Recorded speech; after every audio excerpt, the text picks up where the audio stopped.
បន្ថែមទៀតលោកតាលោកយាយទាំងពីររូបគឺជាពុទ្ធសាសនិកដ៏ល្អទាំងពីរតាំងពីនៅវ័យក្មេងមកម្លេះលោកតាលោកយាយធ្វើបន់សុនទានរហូតមកមិនដែលដាច់ជាពិសេសខិតខំប្រណិប័តសិល5ស្ដាប់ធម៌នមស្ការព្រះរតនត្រ័យទាំងព្រឹកទាំងល្ងាចជាប្រចាំក្រោយរៀបចំកូនឲ្យមានគ្រួសាររួចហើយលោកតាលោកយាយក៏កាន់តែមានពេលវេលាច្រើនក្នុងការគោរពប្រណិប័តខ្លួនជាឧបាសកឧបាសិកាមួយរូបនៅក្នុងព្រះពុទ្ធសាសនាលោកយាយមានចរិយានិងមាននិស្ស័យល្អតាំងពីនៅក្មេងមកម្លេះហើយថែមទាំងព្រានប្រដៅកូនចៅប្រុសស្រីឲ្យដើរតាមគន្លងមាគ៌ាព្រះពុទ្ធសាសនាតរៀងមកទៀតផងកូនចៅរបស់លោកយាយក៏តែងតែប្រណិប័តខ្លួនបានល្អជានិច្ចមិននឹងបានសិក្សារៀនសូត្រមានអនាគតល្អគ្រប់គ្នាជាពិសេសព្រះបញ្ញាបរិញ្ញាណហសៀងហៃក៏ធ្លាប់បានអាស្រ័យនៅជាមួយនឹងលោកយាយផងដែរធ្លាប់ទទួលបានការឧបត្ថម្ភការអប់រំទូលមានកាលនៅជាកុមារតូចនិងធ្លាប់បញ្ជូនឲ្យទៅនៅវត្តហើយឧបត្ថម្ភបំពោះជាសាមណេរបានរៀនសូត្ររហូតខ្លាយជាអ្នកចេះដឹងល្បីល្បាញទទួលបានការគោរពស្រឡាញ់ពីព្រះសង្ឃនិងពុទ្ធបរិស័ទទូទៅទាំងក្នុងនិងក្រៅប្រទេសលោកយាយក៏ធ្លាប់ត្រូវបានអ្នកលើបណ្ដាញសង្គមពលសរសើរគ្រប់គ្នាផងដែរពីចំណងស្នេហាអាពាហ៍ពិពាហ៍ដែលមានរយៈពេលយូរបំផុតថ្មីបើស្ថិតនៅក្នុងវ័យចំណាស់ហើយក៏ដោយចុះក៏លោកយាយនិងលោកតានៅតែស្រឡាញ់គ្នាយកអាសាគ្នាមើលថែរក្សាគ្នាទៅវិញទៅមកដោយការដែលនៅកំឡោះក្រមុំអ៊ីចឹងដែរទាំងអស់នេះក៏ជាគំរូដ៏ល្អសម្រាប់យុវជនជំនាន់ក្រោយដែលមានចេតនាចង់សាងជីវិតគ្រួសារក៏បីមើលលោកយាយលោកតាជាគំរូនៅឆ្នាំ2014ដោយមើលឃើញពីស្ថានភាពលោកយាយនិងលោកតាកាន់តែមានវ័យចំណាស់និងដោយកតញ្ញូតាធម៌ចង់តបគុណចំពោះលោកទាំងពីរផងនោះព្រះបញ្ញាមនីញាណហសៀងហៃដែលត្រូវជាចៅបង្កើតក៏បានអញ្ជើញលោកយាយនិងលោកតាទាំងពីររូបឲ្យមករស់នៅខេត្តបាត់ដំបងងាយស្រួលជួយមើលថែរក្សាទំនុកបម្រុងនិងព្យាបាលនៅពេលមានជំងឺតម្កាត់ផ្សេងដោយមានបញ្ហាលំបាកចំពោះទីកន្លែងរស់នៅថ្ងៃទី28ខែមករាឆ្នាំ2022លោកជំទាវខៀវស៊ីណាជាចន្ទោអគ្គមហាឧបាសិកាពុទ្ធសាសនូបត្ថម្ភមានទឹកចិត្តសប្បុរសបានកសាងផ្ទះមួយខ្នងជូនលោកយាយលោកតាដែលមានទំហំ9ម៉ែត្រគុណនឹង15ម៉ែត្រនៅភូមិកំពង់សីមាសង្កាត់វត្តគោក្រុងបាត់ដំបងខេត្តបាត់ដំបងក្រោយបានផ្ទះថ្មដ៏ស្អាតមួយខ្នងនោះលោកយាយលោកតានិងកូនចៅមានលំនឹងទីជំរកនិងបានរស់នៅប្រកបដោយសុភមង្គលបំផុតលោកយាយហេតុកុនជាមនុស្សមានអំណោយទានល្អណាស់ពុទ្ធបរិស័ទដែលមកធ្វើបុណ្យនៅមណ្ឌលអង្គការពុទ្ធសាសនាដើម្បីការអប់រំនៃកម្ពុជាតែងតែគោរពនិងស្រឡាញ់ចូលចិត្តលោកយាយហើយថែមទាំងបានជូនថវិកានិងគ្រឿងឧបភោគបរិភោគផ្សេងជាប្រចាំទាំងអស់នេះក៏ព្រោះតែលោកយាយជាមនុស្សល្អជាអ្នកធ្វើបុណ្យសុនទានរក្សាសិលនិងមានគុណធម៌ល្អប្រពៃថវិកាដែលលោកយាយទទួលបានលោកយាយតែងតែបរិច្ចាគចូលរួមឧបត្ថម្ភចង្ហាន់ព្រះសង្ឃកសាងកុដិសាលាឆាន់ព្រះវិហារនិងសមិទ្ធផលដទៃផ្សេងទៀតដើម្បីជាបុណ្យកុសលសម្រាប់ខ្លួនទៅអនាគតជាតិដោយបានពិចារណាហេតុផលនិងគុណលក្ខណៈរបស់លោកយាយហេតុកុនថាជាឧបាសិកាមានគុណសម្បត្តិល្អប្រពៃមានស្នាដៃច្រើនក្នុងព្រះពុទ្ធសាសនាទើបគណៈសង្ឃពុទ្ធសាសនាកម្ពុជាបានផ្ដល់បរមងារដល់លោកតាដល់លោកយាយជាមហាឧបាសិកាពុទ្ធសាសនូបត្ថម្ភនាថ្ងៃពុទ្ធ600ខែស្រាបឆ្នាំថោះបញ្ញស័កពុទ្ធសករាជ2567ត្រូវនៅថ្ងៃទី6ខែកញ្ញាឆ្នាំ2023ពីមួយថ្ងៃទៅមួយថ្ងៃកន្លងទៅយ៉ាងឆាប់រហ័សដោយវ័យកាន់តែជារីលោកយាយហេតុកុនគឺឈឺជាប្រចាំតែដោយសារមានការយកចិត្តទុកដាក់ពីសំណាក់កូនចៅមានព្រះបញ្ញាមនីញាណហសៀងហៃជាដើមទើបលោកយាយតែងត្រូវបានបញ្ជូនទៅព្យាបាលជំងឺនៅមន្ទីរពេទ្យហើយសុខភាពរបស់លោកយាយក៏បានល្អប្រសើរ មកជាលំដាប់ចូលដល់ជនដែលមានអាយុ92ឆ្នាំដោយលោកយាយហេបកុន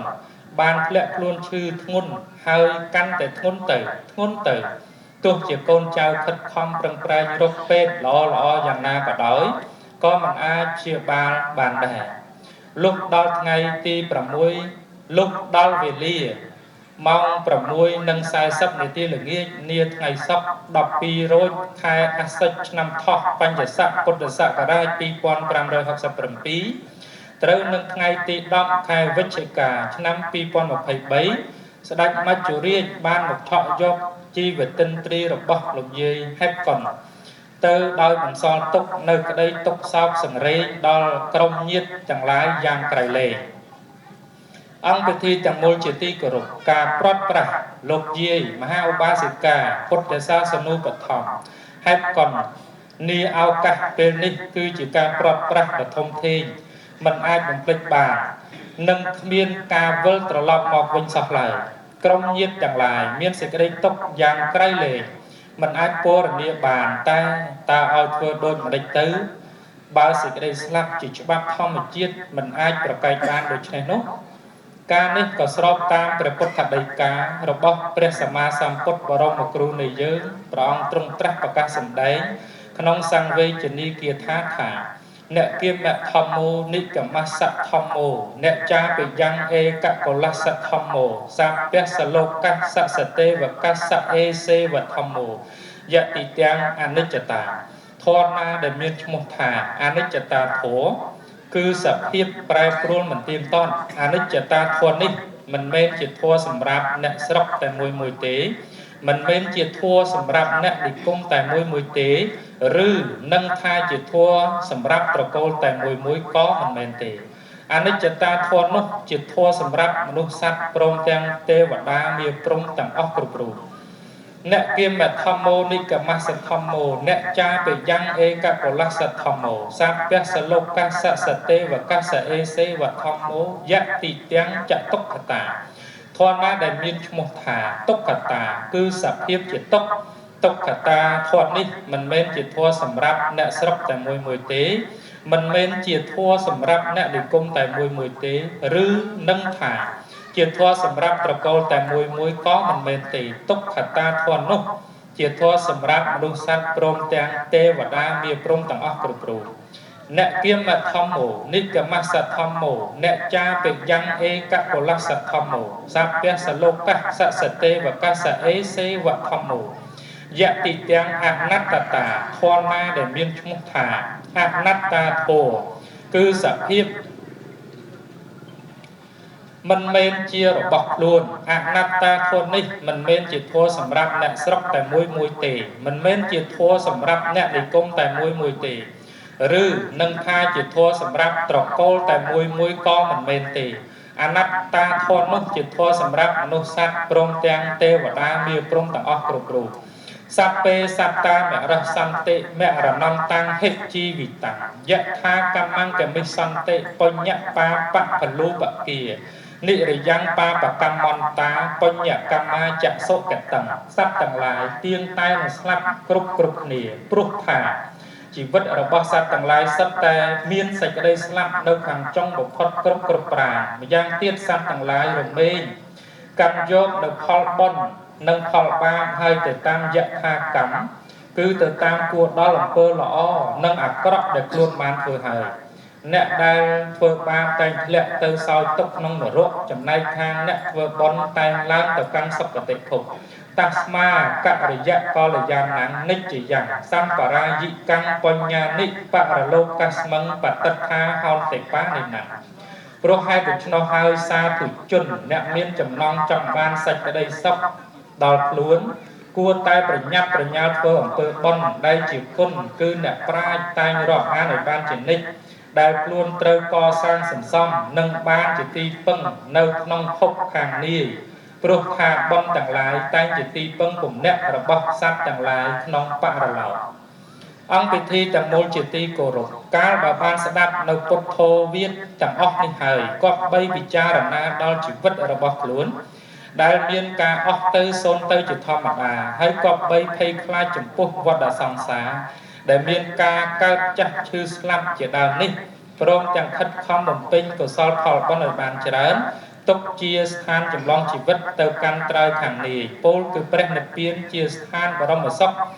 ដែលសេចក្តីសុខនេះបានដល់សេចក្តីស្ងប់ស្ងប់កាយស្ងប់វិជ្ជាស្ងប់ចិត្តដោយពុទ្ធភាសិតត្រាស់ថា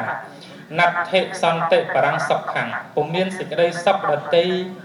ណាក្រៃលែងជាងសេចក្តីស្ងប់ឡើយ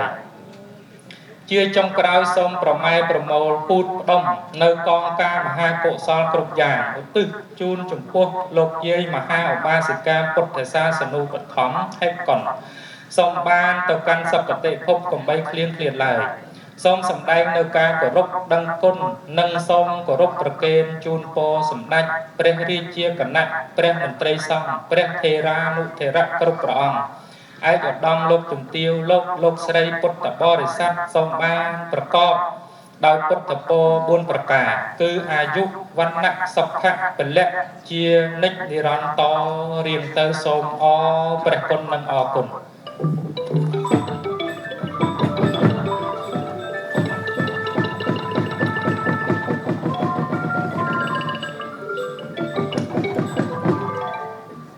សម្ដេចព្រះជាគណៈព្រះថេរានុថេរៈគ្រប់ព្រះអង្គអាយដាមលោកទាវលោកស្រីពុទ្ធបរិស័ទទាំងអស់ជាទីស្រឡាញ់ជាទីរាប់អានទើបតែបានស្ដាប់នៅជីវប្រវត្តិសង្ខេបរបស់ឧបាសិកាហេបកុនណាដែលមានជីវប្រវត្តិដ៏ល្អនិងប្រកបដោយខ្លឹមសារ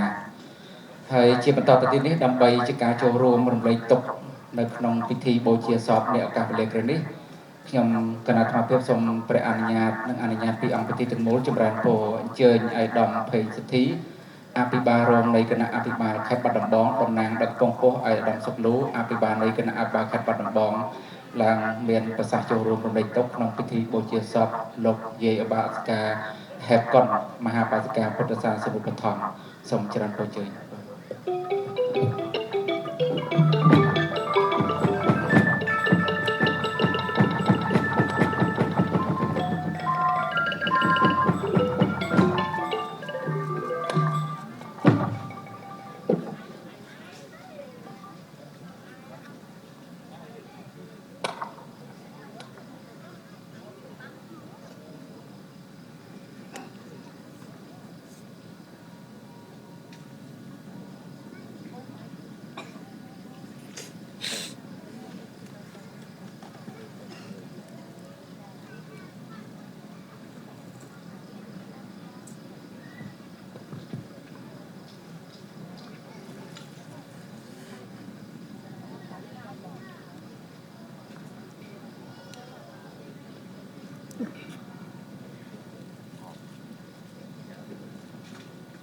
ខ្ញុំប្រកាសណាខ្ញុំបានភេទសិទ្ធិអភិបាលរងនៃគណៈបាលខេត្តបាត់ដំបងតំណាងដល់ពងពោះឯកឧត្តមសុកលូអភិបាលនៃគណៈបាលខេត្តបាត់ដំបងសូមក្រាបថ្វាយបង្គំសម្ដេចព្រះមហាអរិយវង្សបណ្ឌិតយ៉នស៊ីជាតិស្មាតុសូមក្រាបថ្វាយបង្គំសម្ដេចព្រះពុទ្ធជ័យមុនីខឹមសនព្រះប្រធានលេខាធិការដ្ឋានគណៈសង្ឃនាយកនៃរាជាណាចក្រកម្ពុជាព្រះអគ្គលេខារងអគ្គលេខារដ្ឋានពុទ្ធិកសិក្សាជាតិនិងជាព្រះមេគុណវេទនីជាទីសក្ការៈសូមក្រាបថ្វាយបង្គំសម្ដេចព្រះមហារាជវង្សបណ្ឌិតយ៉នស៊ីជាតិព្រះសាកលវិទ្យាធិការរងទទួលបន្ទុកនៃពុទ្ធិកសិក្សាវិទ្យាល័យព្រះសីហមុនីព្រះសីហរាជនិងជាព្រះបាឡាត់រាជធានីជាទីគោរពសក្ការៈសូមក្រាបថ្វាយបង្គំព្រះវិមលមនីហេងសុខនព្រះបាឡាត់គុនខេត្តតំណាងរបស់ពងពោះព្រះអិនមនីអុកមុតព្រះរាជាគណៈចក្វានិងជាព្រះមេគុណខេត្តបាត់ដំបងជាទីគោរពសក្ការៈសូមក្រាបថ្វាយបង្គំសម្ដេចព្រះរាជាគណៈព្រះថេរានុថេរៈគ្រប់ព្រះអង្គជាទីសក្ការៈសូមគោរពអាដាមច័ន្ទសុផលអ្នកតំណាងវះមណ្ឌលបាត់ដំបងជាទីគោរពសុគោរពលោកគង់សម្បត្តិមនីរដ្ឋប្រធានមន្ត្រីធម្មការនិងសាសនាខេត្តបាត់ដំបងសូមគោរពលោកជំទាវខៀវស៊ីណាជាចន្ទោអគ្គមហាឧបាសិកាពុទ្ធសាសនុបឋមជាទីគោរពសូមគោរពលោកជំទាវសែមលឿនសូខុន អគ្គមហាឧបាសិកាពុទ្ធសាសនិកនុបឋមជាទីគោរពសូមគោរពអាដាមលោកជំទាវអស់លោកស្រីពុទ្ធបរិស័ទនិងក្រុមញាតិជាទីគោរពស្រឡាញ់រាប់អានថ្ងៃនេះខ្ញុំប្រកាសណាខ្ញុំបានមកចូលរួមនៅក្នុងពិធីបូជាសពមហាឧបាសិកាពុទ្ធសាសនុបឋមហេតុគុណនាឱកាសនេះខ្ញុំប្រកាសណាខ្ញុំសូមក្រាបថ្វាយបង្គំរាយការណ៍ជូនដោយសង្ខេបដល់បដិជគុណដល់សម្ដេចអស់លោកស្រីផងដែរកម្មវិធីបុណ្យរបស់សពលោកយាយដែលបានតម្កល់ធ្វើបុណ្យនៅទីអារាមនៃពោអកយើងនេះគឺប្រកបដោយសន្តិសុខសណ្ដាប់ធ្នាប់និងការរៀបចំបានល្អក្រោមកិច្ចដឹកនាំត្រឹមត្រូវបំផុតរបស់ព្រះអង្គហសៀងហៃនាពេលនេះកិច្ចរៀបចំកម្មវិធីនេះយើងសង្កេតឃើញពុំមាននៅអ្វីដែលគួរឲ្យកត់សម្គាល់អំពីពាក់ព័ន្ធនឹងបញ្ហាសន្តិសុខនិងអសន្តិសុខនោះឡើយសម្ដេចជាទីគោរពសក្ការៈដល់ពុទ្ធពោះខ្ញុំកាលណាខ្ញុំក៏បានចូលរួមនាំនៅបច្ច័យរបស់សម្ដេចកតេព្រះបណ្ឌិតប៊ុនរនីហ៊ុនសែនប្រធានកក្កបាតក្រហមកម្ពុជាខេត្តអមដំណើរអាដាមអុកសំអាតដែលបានយកមកចូលបន់លោកយាយនេះផងដែរហើយអាដាមសុកលូអភិបាលនៃគណៈបាលខេត្តក៏បានដឹកនាំប្រតិភូរបស់ខេត្តបាត់ដំបងមកចូលរួមរំលែកទុក្ខនិងបាននាំយកនៅបច្ច័យមកចូលបន់ផងដែរសម្ដេចជាទីគោរពសក្ការៈដល់ពងពោះខ្ញុំប្រកាសថាខ្ញុំសូមមានមតិសង្ខេបដល់ខ្លីប៉ុណ្ណេះដើម្បីទុកឱកាសជូនដល់សម្ដេចដែលសម្ដេចបាននិមន្តមកដល់ទឹកដីនៃខេត្តបាត់ដំបងរបស់យើងខ្ញុំហើយប៉ុណ្ណោះក៏សូមបដិជគុណគ្រប់ព្រះអង្គដែលមានវត្តមាននិងព្រះវត្តមាននៅទីនេះនិងបងប្អូនពុទ្ធបរិស័ទទាំងអស់ក៏រងចាំនៅប្រសាសន៍នៅបាទនឹងថាសង្ឃិកាបាទនៅសង្ឃិការបស់បាទសម្ដេចដើម្បីឲ្យបានជ្រាបបាទនឹងបានឃើញហើយបានលឺដល់តផងបាទខ្ញុំប្រកាសថាខ្ញុំសូមប្រគេនពរដល់សម្ដេចបាទនឹងព្រះថេរានថេរៈគ្រប់ព្រះអង្គអាដាមលោកជំទាវអស់លោកស្រីបាទសូមប្រមានមានប្រជជនយឺនយូរដើម្បីគង់ជីវលោកទ្រទ្រង់ដល់ព្រះពុទ្ធសាសនារបស់យើងបាទសូមអរព្រគុណសូមអរគុណ